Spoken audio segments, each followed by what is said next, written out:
Assalamualaikum warahmatullahi wabarakatuh. Ketemu lagi dengan saya Haji Setiawan. Kali ini kita akan berkuliah tentang regulasi kendaraan bermotor. Ini ke pertemuan kelima ya teman-teman.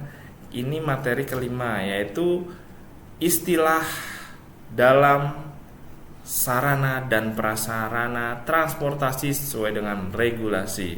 Sesuai dengan regulasi ini, sesuai dengan ini RPS atau rencana pembelajaran kita ya teman-teman. Tujuannya apa sih?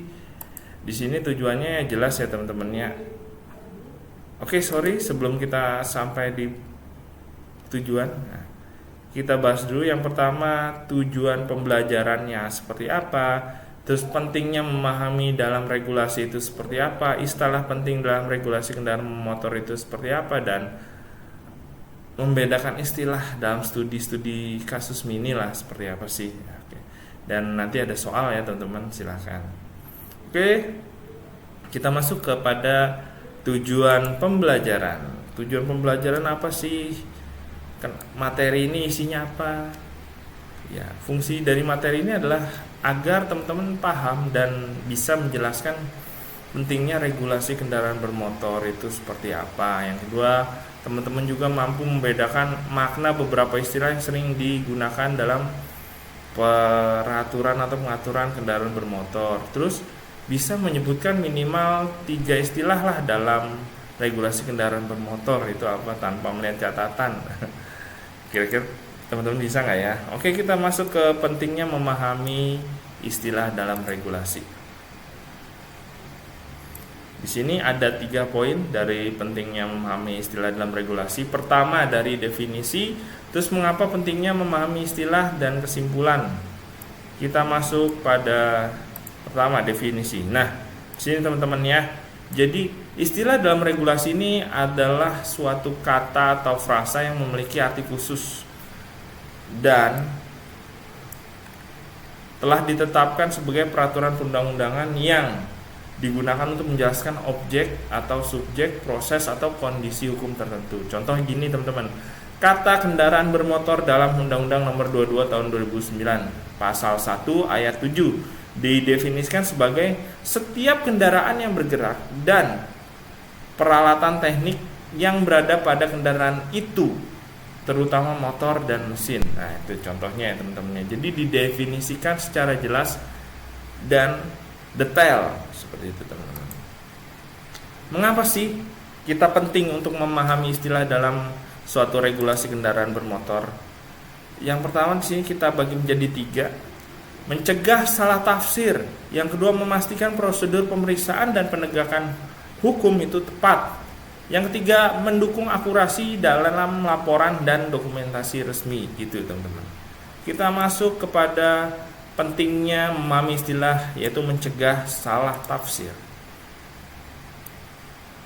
Nah, di sini teman-teman, salah memahami istilah hukum bisa menimbulkan kekeliruan dalam penafsiran atau prosedur. Contoh, istilah layak jalan bukan sekedar bisa jalan ya teman-teman, tapi di sini berarti kendaraan memenuhi persyaratan teknis dan layak operasi sesuai dengan Peraturan Nomor 55 Tahun 2012 Peraturan Pemerintah ya.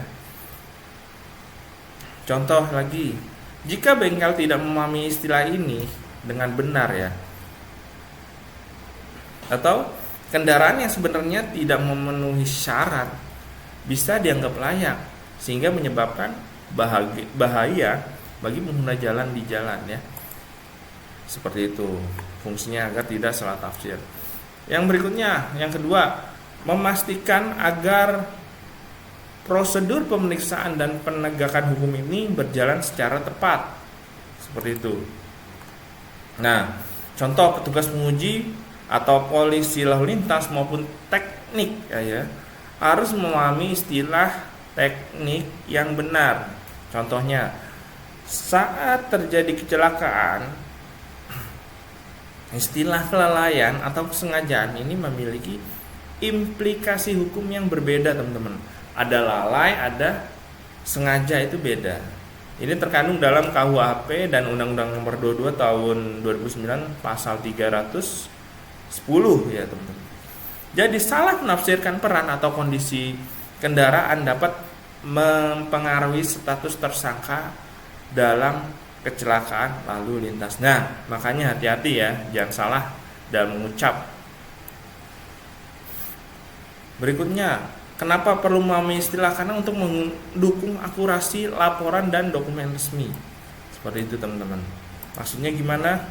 Jadi penyusunan laporan inspeksi atau uji KIR, berita acara kecelakaan, atau laporan uji emisi harus menggunakan istilah baku hukum teman-teman. Jadi selain istilah baku hukum juga harus secara teknis jelas. Misalkan dalam formulir uji KIR disebut istilah rem parkir mekanis, rem utama hidrolik, massa total yang harus dimengerti oleh petugas dan pemilik kendaraan gitu teman-teman, untuk mendukung apa sih maksud dari semua itu. Nah, jadi apa kesimpulannya teman-teman ya? Nah, pentingnya untuk memahami istilah regulasi ini, pemahaman istilah dalam regulasi kendaraan bukan hanya kewajiban hukum tapi bagian penting dari profesionalisme teknis dan keselamatan publik. Baik teknisi, petugas lapangan ataupun pengguna kendaraan harus dibekali pengetahuan ini agar tidak terjadi kesalahan prosedural dalam hukum. Seperti itu teman-teman fungsinya. Istilah regulasi. Nah, ini teman-teman banyak nih. Saya telah membahas atau merangkum menjadi 100 kalau nggak salah, 16.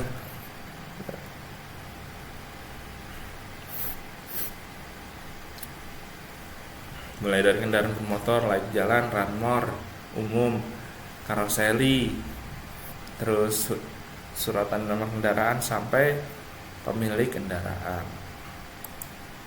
Istilahnya ya teman-teman ya.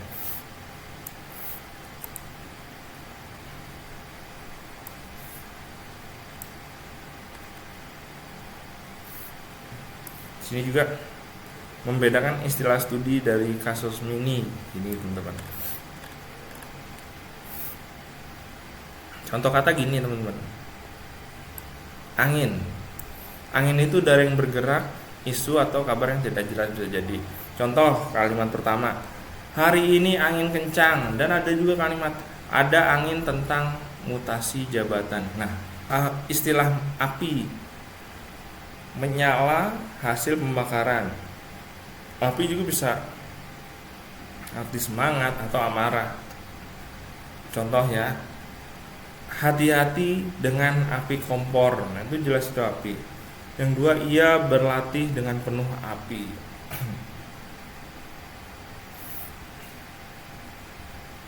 Membara. Nah, seperti itu contohnya teman-teman ya.